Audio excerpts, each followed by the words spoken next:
Blessed and happy Monday to all of you, my dear friends, my dear brothers and sisters, my dear good people of God, faithful followers of the Daily Gospel Reflection with Father Jack. My dear kababayans, today is September 23rd, 2024, Monday within the 25th week in Ordinary Time, Year B. Our Gospel for today is from the beautiful and the wonderful account of the Gospel of Luke chapter 8, verses 16 to 18.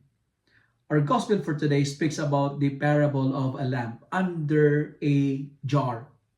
And what does the image of light and a lamp tells us about the kingdom of God?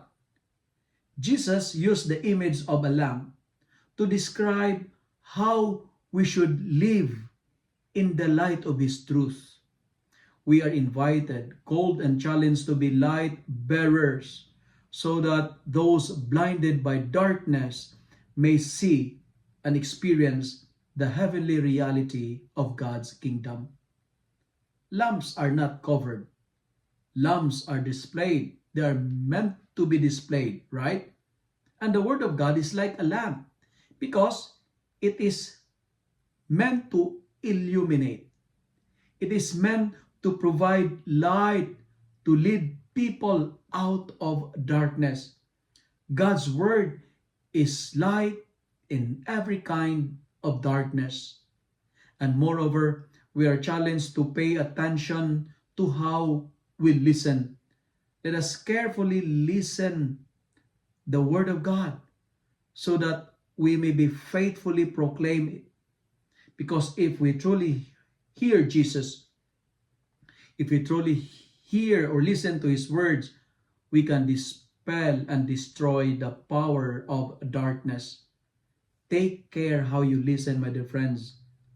Remember, the Word of God will expose all that is hidden, all that is secret in our life, because the Gospel says nothing is hidden that will not be disclosed, nor anything secret that will not become known or come to light. And finally, we have a beautiful first reading, because in our first reading, we are invited not to withhold good from those to whom it is due. Do good and do not harm your neighbors. Do not quarrel with anyone without a cause.